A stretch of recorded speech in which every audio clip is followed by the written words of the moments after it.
Welcome to Collecting Chaos. It's the Monday morning show. And today we're going to talk about Dungeons and Dragons.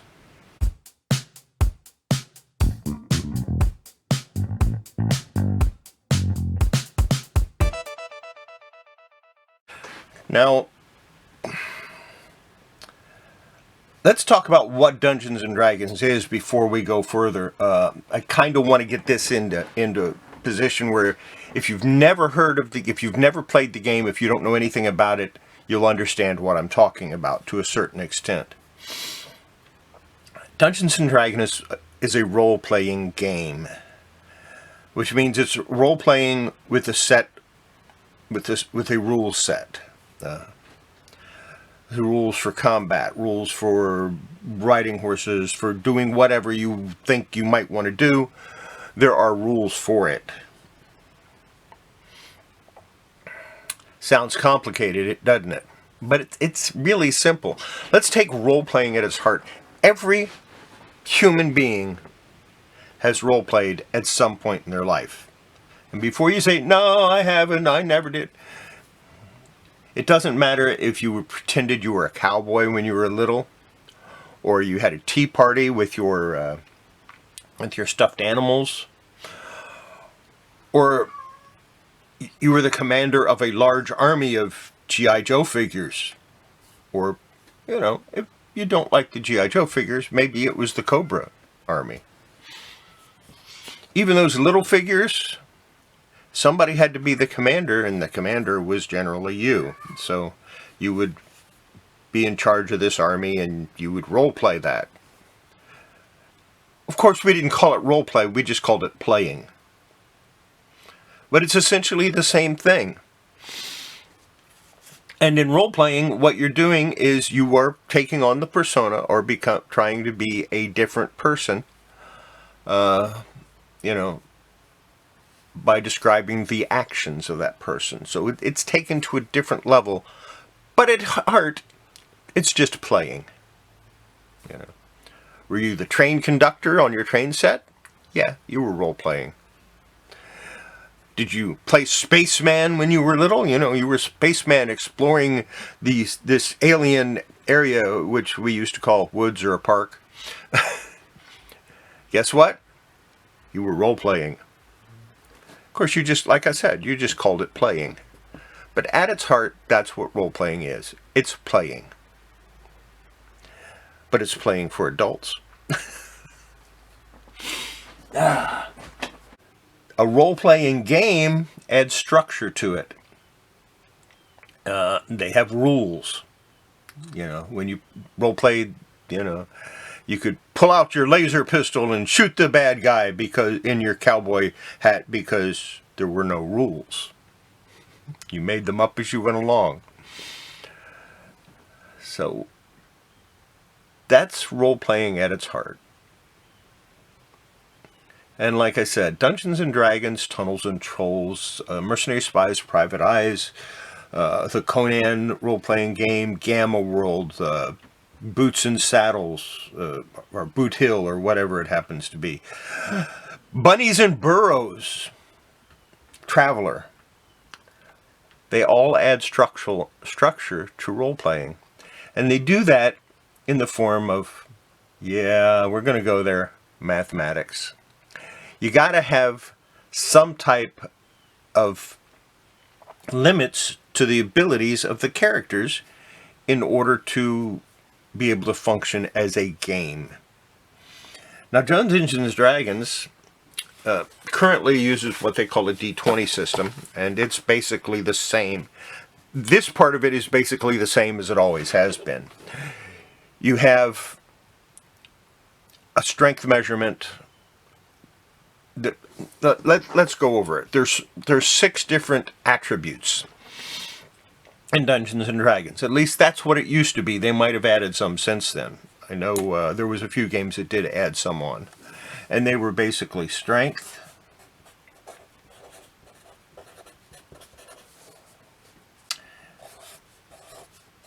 constitution, which I'm spelling all wrong. This doesn't go there. Dexterity,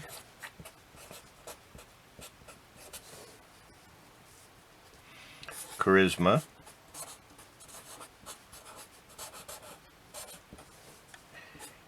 Intelligence,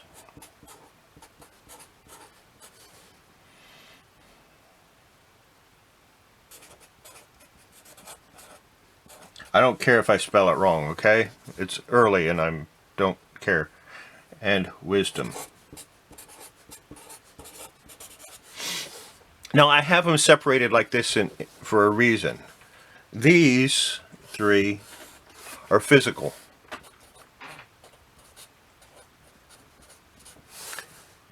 These three are spiritual or mental, so we're just going to put mental.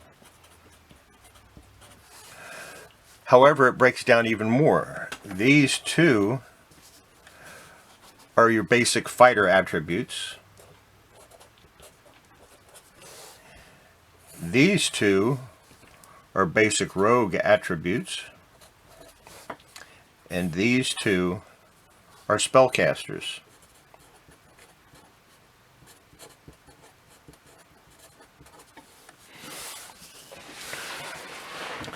So that's why I broke it down like that, because that's not the way they do it in the book. I did it that way because it makes it easier to understand. And we're going to talk about the physical characteristics first, and then we'll get into the mental characteristics, and then we'll apply them to other things. We're going to start with strength. Why is it important to have a strength characteristic in a game? In a role-playing game in particular? Well, it tells you how hard you can hit. That's pretty important. How much damage you do. Pretty important if you're in a combat situation, which you often are in a Dungeons and Dragons game. It tells you how much you can lift. That's important. It tells you, can you move that big ass rock over there? I don't know. Let me check your strength. Yeah, probably not. Let's try this little one instead. So that's what strength is. It measures your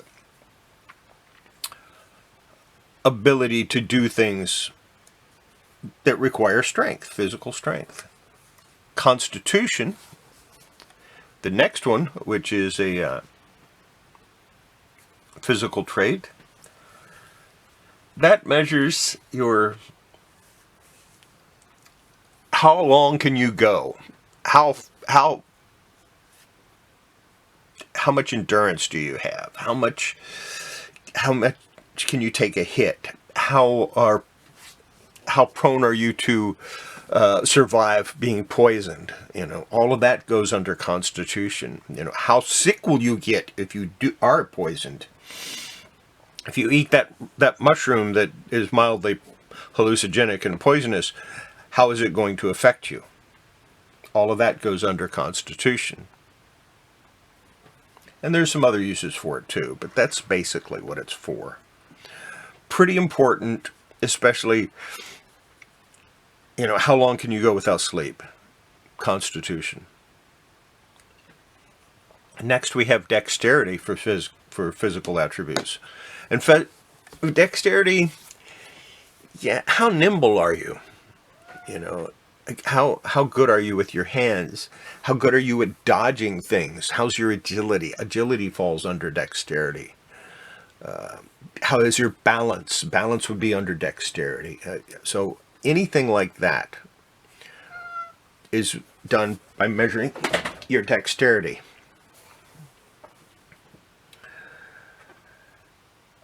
So that's your physical traits, and it has more important functions than what you think. There's another reason why I separated them like that, and I'll get into that a little bit later. So let's continue on. Charisma. Charisma isn't just, you can have, how can I say this? You can have physical beauty, which is part of charisma, But then when you open your mouth, it all goes away because I've seen it happen, and we all have. Or you can have, you can be ugly, but when you open your mouth, the most beautiful things come out of it, and you have a high charisma because of it. So you can have a high charisma because of physical beauty. You can have a high charisma because of your attraction to,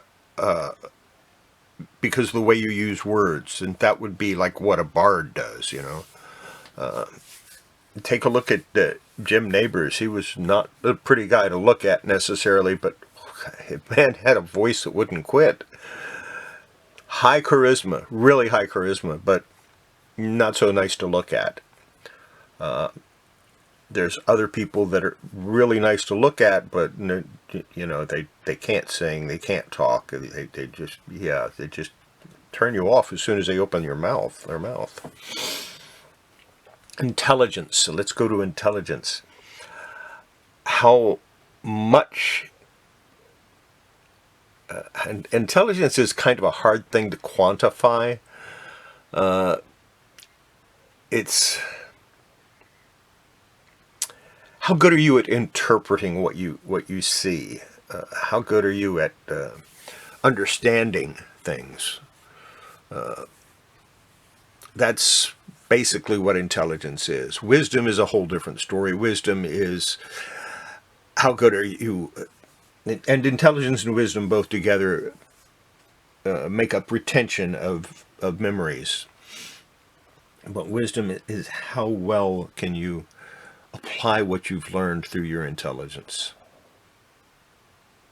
You know, how can you apply something totally, you know, you learn something about one thing and you're able to apply it to something totally different and make it work.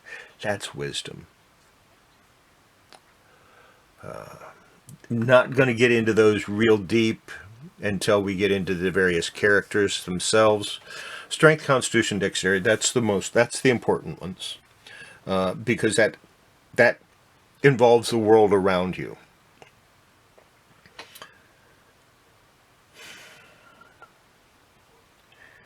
Now, how is that determined? Originally, Dungeons & Dragons had a real simple system. You take 3 dice, 3 6-sided dice, you'd roll them, and that was your characteristic. You'd roll 1 for strength, 1 for dexterity, you'd roll them for charisma, intelligence, wisdom. I don't have my dice with me today. They're in another room in a box, and I'm not sure where the box is. So guy has a whole coffee can full of dice and can't find them. I went to look. It's one of those things. It's no big deal. I'll try to find them before next week, and then we'll go over this in more detail. Basically, though, the original way to do it was you took the attributes one at a time, and you would roll 3 6-sided dice. This would give you a number between 3 and 18. Not 1 and 18, but 3 and 18, meaning the lowest possible score you could have is a 3. Unless, of course, you had negative modifiers, in which case it could drop it down to a 0.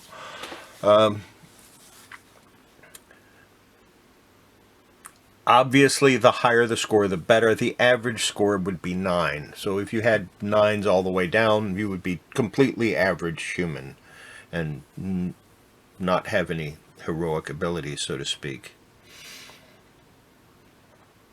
Now, these were compared to 18. Or were compared to 20. 20 being the toughest and 18 being the least amount. Being 1 to 20 was the range of things you would roll against based on these attributes.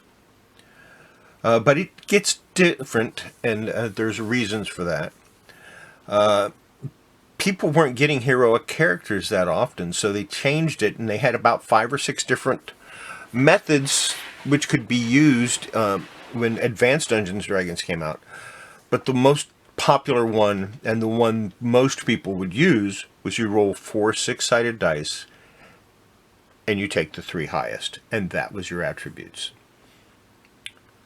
Which automatically increases the chances of you getting 3 1s or 4 1s are almost nil. It can happen. I'm not going to figure the the odds of it happening because I don't want to. But it's pretty high. It's like, take 1 times 6, take 6 times 6 times 6 times 6, and 1 into that number is the number of chances you have to roll 4 ones. Or something like that. I don't remember exactly. My statistics are probably way off. But that's how you determine each attribute. And, you know, so your max is 18. And your minimum is 3. Now, they did change that in Advanced Dungeons and Dragons for strength.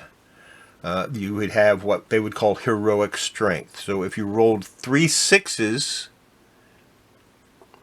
they gave you an 18 strength. You would then roll 2 10-sided dice or 100-sided dice if you had one.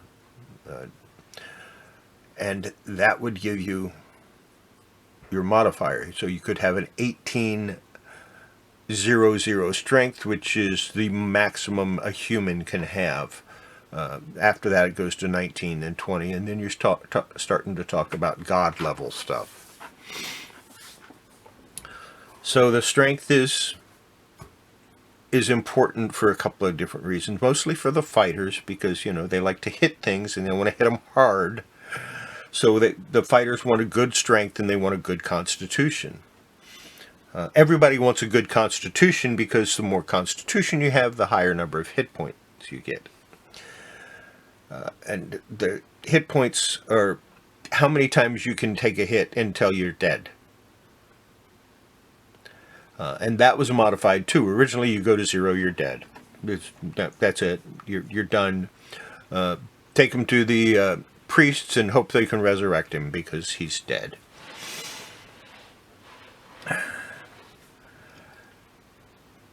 If you were a rogue or a thief, you would want a high level of dexterity, obviously. A high level of constitution, obviously, because you still want to be able to take a hit. And charisma. Charisma is always good for a thief.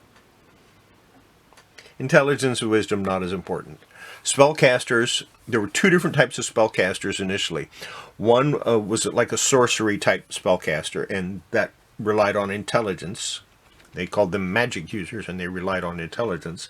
And the other was divine magics, which is, you know, you pray and you get some benefit out of it.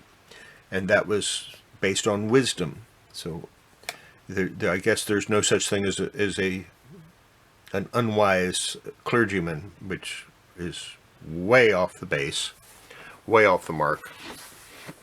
I actually had a cleric or a priest who only had a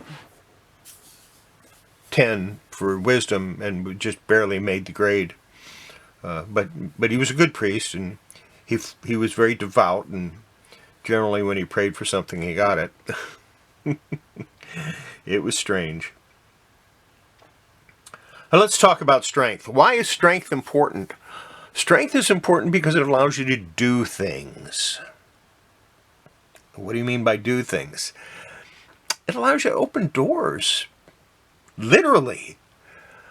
Let's say you have a door that's off the hinges and it's really heavy. You might need some strength to move it. Or that steel portcullis, you might want to have strength to lift it.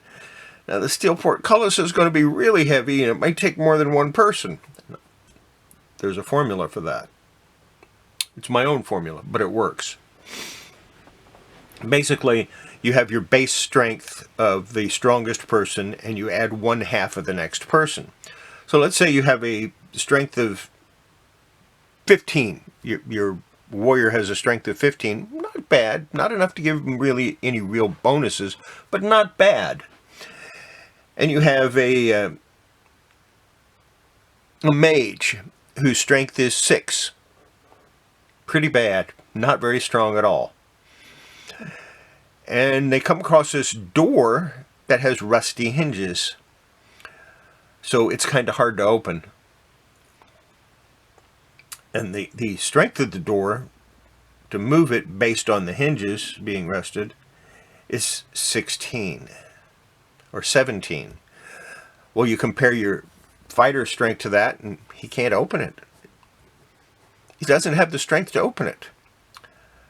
But if you add 1/2, if you add that mage in to help him, yeah, mages don't like physical stuff, but they do it if they have to. You add 1/2 of his strength to the fighter's strength, now you've got an 18, and you can force the door open. It's not easy, takes a lot of strain, but you can do it. See how that works? You can actually do things above your level. So I don't just assign strength, constitution, dexterity to people in the game. I assign it to objects as well. How much damage can that door take before it hits? So what is the door's constitution? Are the hinges rusty or are they well oiled? It's dexterity. How hard is that lock to pick? Dexterity. Yes. Is the lock rusted? Dexterity. What's it going to take to break the lock? Constitution. The lock has a constitution. It doesn't really have a strength. It has a strength rating based on its constitution dexterity settings. If you have a well-oiled door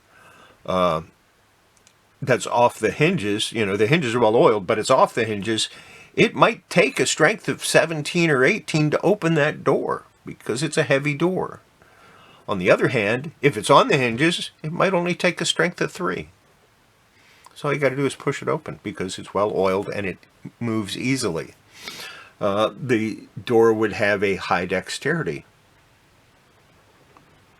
Low dexterity would be the problem. Low dexterity for the door would mean the hinges are rusted, or it's locked, or both.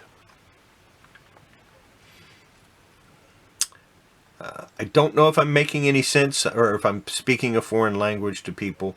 Like I said, we'll get into it a little more as time goes on.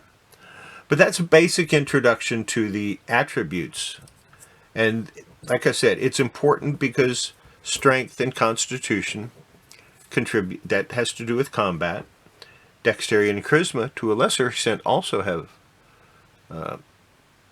to do with combat. You need a good dexterity to use a bow. Sorry, that's the way it is. You gotta have that dexterity. But you need strength to pull the bow if it's a good bow, and you need constitution to hold it on target for a long period of time. You also need strength to do that, but you know, the three altogether you need in order to use a bow-like weapon. For a projectile weapon, such as a gun, basically you need dexterity and strength. Strength to hold the weapon, dexterity to squeeze the trigger without moving it off target. Or dexterity to hold it on target when you do squeeze the trigger. Yeah, don't need constitution so much. Don't need charisma to hold a sword. You need charisma to hold a sword and convince somebody you're not going to use it on them. You need intelligence to know that that guy is going to whip your butt if you don't get out of there quick. So you try to use your charisma to keep from having to fight him because you know you're going to lose. And you need wisdom in order to tell you that you've run across that guy before and he whipped your butt before and he could probably do it again. Or you ran into something similar to that and it whipped your butt, so this one probably can too, so it's time to, yeah. So all of these tie together. They can all be used in situations. And it's all used in interaction with the different non-player characters, which is a whole different class. And these are not so much important for the dungeon master or the game master. For players, although they do need to understand how they're used. Now, where this really comes into play, like I said, is for non-player characters. Non-player characters are important. They make up your innkeepers. They make up your guard, your traveling salespeople, your travelers, your innocents. Those people that aren't involved in combat, but they may have negative effects from the effects of the combat. So those people are important too, and those characters are important too, and they're all controlled by the game master or the dungeon master. And he needs to understand this so he can control those people. But he needs to understand it also so that he knows how the players can use their characters and their characteristics. Something we're going to get into more in the next session, aside from generating a character, we're going to make an NPC. Okay, that's which is done exactly the same way as you make a PC. We're going to make a non-player character, which is, like I said, that's exactly the same way as you make a player character. The difference is the NPC is controlled by the GM or DM, whereas the player character is controlled by a player. And then we're going to go into the 3 types of adventures. Above world adventures, that's basically cities or towns. Wilderness adventures, which is basically wilderness. I mean, it's traveling in between towns. And dungeons, which is anything underground. Anything underground is considered a dungeon. And now I know that the classic donjon from the French might be up at the top of a tower. And that's fine. How did you get to the tower? You went through the dungeon. You found that entrance and managed to fight your way up to the top, which is completely wrong. You always go from top down, but that's besides the point. So we'll get into that in future episodes and other things. But I'm going to try to find my dice so we can generate a character. And I'm going to generate it based on memory. I'm not going to use the books because not everybody has the books. So, yeah, that's what we're going to do, and we're going to see how it goes. So, until next week, and we get into this a little more, which we would have done today, but somebody forgot to find his dice. Like I said, until next week, make sure, before you handle your comics, your cards, your toys, your games, whatever you happen to be into, you wash your hands. It's good for your collectibles. Good for your health. And besides, you don't know where those dice have been. Yeah. You might have known where the dice were, but you didn't know where your hands have been. We'll see you tomorrow in our Tuesday Treasures program. Bye.